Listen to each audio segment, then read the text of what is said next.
So my trip was awesome to Belize. Oh, good. Yeah, great food. A lot of food. Oh yeah, it was really good. A lot of girls. Oh yeah, a lot of girls. I love Belize. Oh, that looks bad.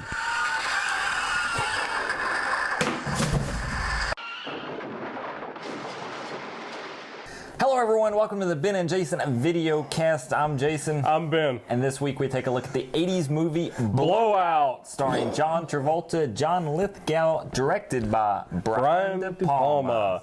The guy who did the famous gangster crime thriller Scarface starring Al Pacino, which is not the movie we are reviewing today. We are not reviewing Scarface, we are reviewing Blowout. But speaking of other movies, interesting side note, Quentin Tarantino loved this movie so much and John Travolta's performance in it that he actually cast him for Pulp Fiction. Wow. Yeah. That's cool. Tell us about this movie, Ben. Well, John Travolta's character, Jack, is a Foley guy. He does sound effects for films. And at the beginning of the film, he's doing a low-budget slasher horror, trying to find a girl that can scream for when she is killed for a specific scene.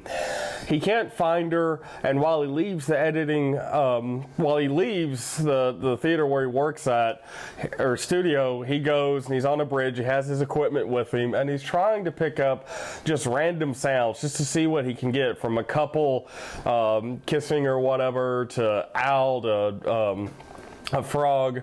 But then he hears and sees a car coming, a white sedan, as it's barreling down the road. He hears a bang and the car careens off the bridge and into the water. Bravingly, he goes into the water to save whoever's in the car. He finds that the occupant is a girl and a man who has been mortally wounded. He saves the girl and pulls her ashore. While he pulls her ashore, we see behind him a man hurriedly up the steps of where this bridge is and disappears in the darkness. Who was this man? We'll find out. But he had a camera.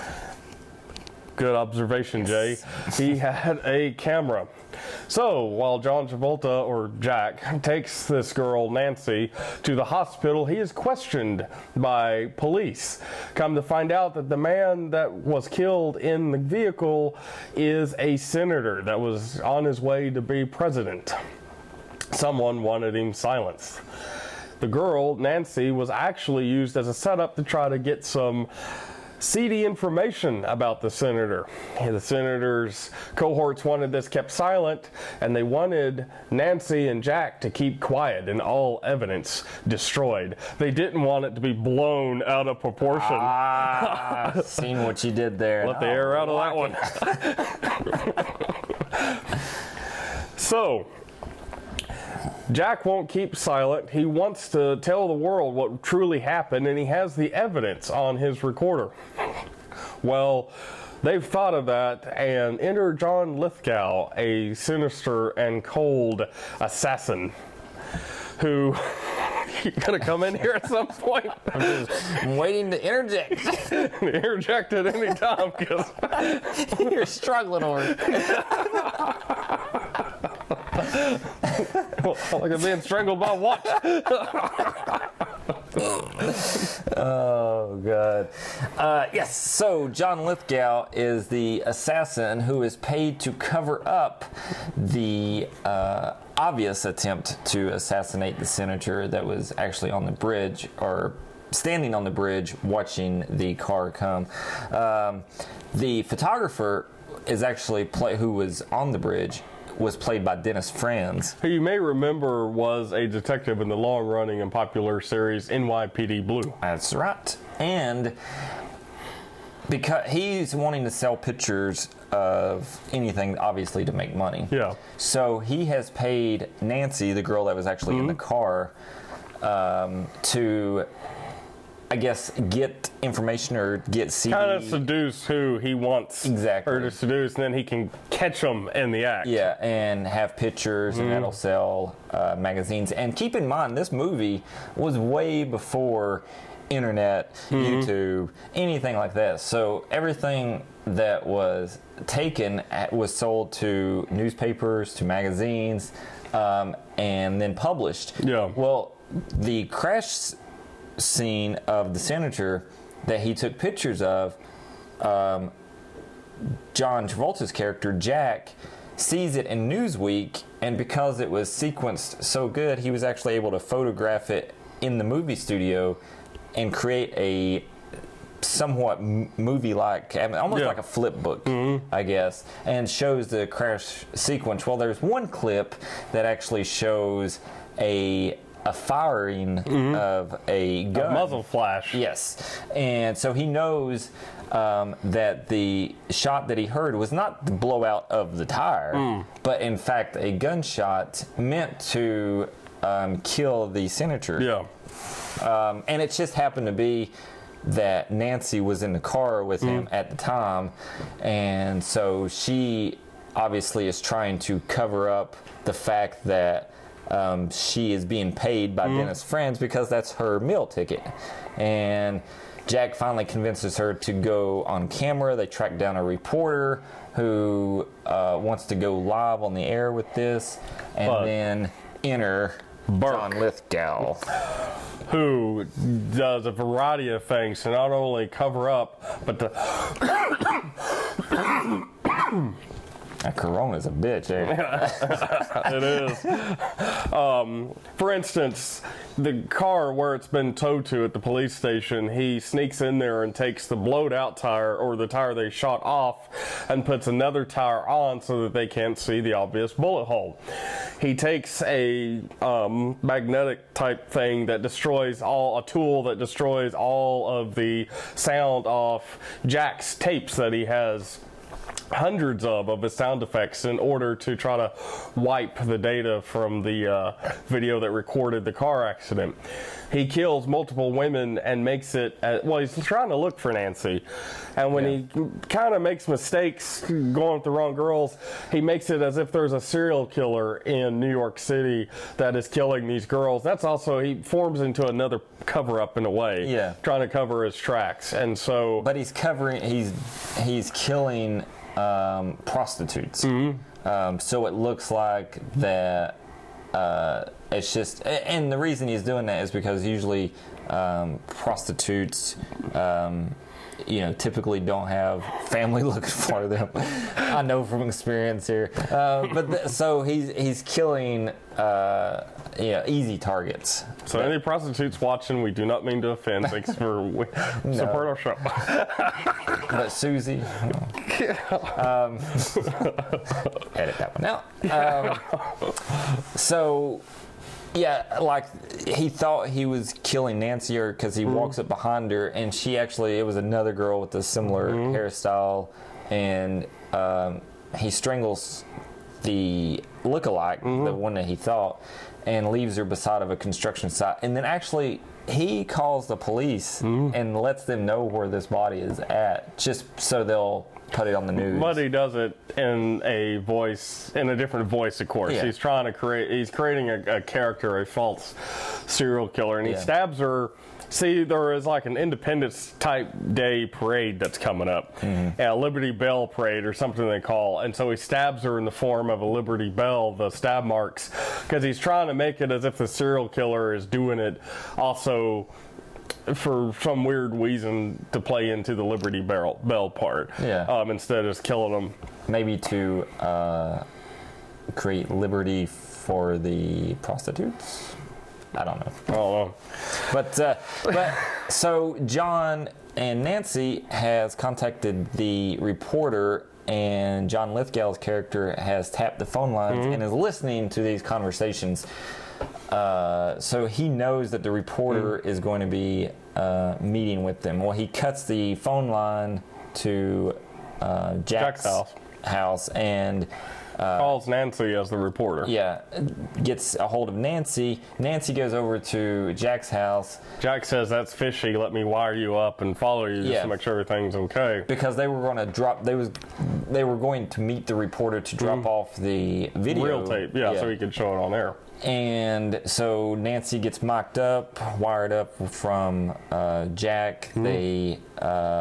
She gets dropped off to meet him, and then this is in Grand Central Station. John Lithgow is pretending to be a reporter. He says, "Hey, I need you to follow me down here," which is shady to begin with. And so they get on a subway to go, I guess, up to where the parade is taking place. Yeah. He's in a crowd, and Jack can't really hear all this going on. He can kind of just. So he's practically trying to find him. He loses track. He can't hear her. But when he sees them getting onto the subway, he runs back out, gets into his Jeep, barrels through the city, which is amazing that New York City has no traffic at this time.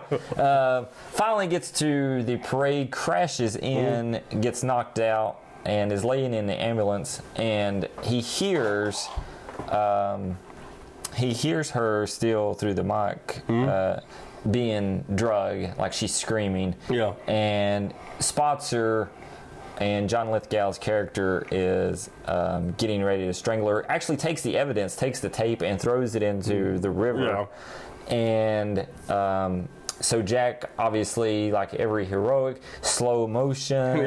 To make his way through, pushing, trying to get to her. Music playing. And there's fireworks going off now, too. So you can imagine the dramatization of the scene playing out. So he goes up the stairs, turns, sees Nancy, and just as John starts to come down, Jack jumps on his Burke's character, John Lithgow, and ends up turning the knife or the ice pick that he was using to create the Liberty Bell, and stabs Burke and kills him. And you think, well, Nancy's okay. Well, Nancy was actually strangled. Yeah, she's dead. So she was actually dead, and it looked like, he was getting ready to kill her. So now come to, personally, my favorite part of the film, because she's dead.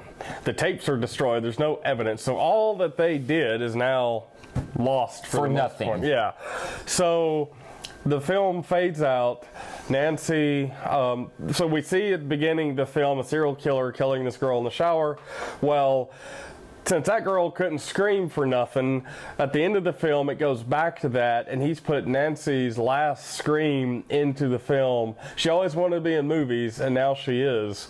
The girl screams, and it's dubbed over with Nancy's final scream. Kind of creepy. Yeah, John Travolta's character can't take it. He puts it in, but he can't because he loved her and he liked her. And it ends. There's no happy ending where the whole thing, this conspiracy was shown and the world sees what goes on and they fall in love or whatever, and she makes it in movies, or you could go forever with the Disney-like ending, but no, it ended dark and I think more realistic. Yeah. You know what would have been a cool ending? What? Is Burke's character, or John Lithgow's character, Burke, actually kills Jack, and then him and Nancy fall in love, and they live happily ever after. That because Burke's character knows her secrets, Nancy knows his secrets, the Liberty Bell lives on. Make it happen, Brian De Palma. Don't. Blow harder? For our college and teenage viewers out there. So, Ben, on a scale from 1 to 5 stars, what would you give it? I give it a 4. I enjoyed this film. I liked the tone of it. It was a cool old thriller, but it was not a film that I would watch again, at least on my own. With friends I would, but on my own I wouldn't. So it doesn't get that 5. That's one of the tenets, or whatever you want to say, for me to give a film a 5. I want to watch it again. This one I could go on without. Other than that, I mean, some minor just viewing taste details, but other than that, yeah, 4, solid 4. Excuse me, I'd recommend it. People see it at least once. Yeah, I would give it a 4 as well. I didn't really care that much for the end, but it did have the classic 80s psychological thriller feel to it. Like a lot of dark shadows and gritty, kind of grimy. The classic city. Cinematography with the way the film is. It looks. Yeah. So I thought that was pretty cool. Like I said, I didn't really care that much for that was your favorite part. I didn't really care too much for the ending, but the rest of it, I think John Travolta did obviously a fantastic job. And of course, Dennis Franz did NYPD, and John Lithgow would go on to play the alien teacher dude on Third Rock from the Sun. Yep.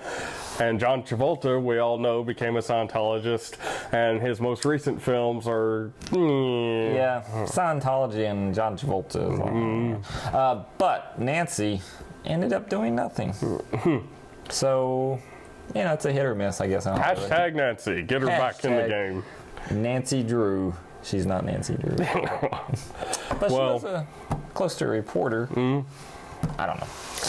All right. Well, that'll do it for the Ben and Jason video cast. Let us know what you think of the movie, or maybe a John Travolta film that you actually think that we would like to watch. Or any film you think. Please comment. We need to know what we're doing. Like and subscribe, and hit that bell notification to see all of our videos we upload frequently. Yes.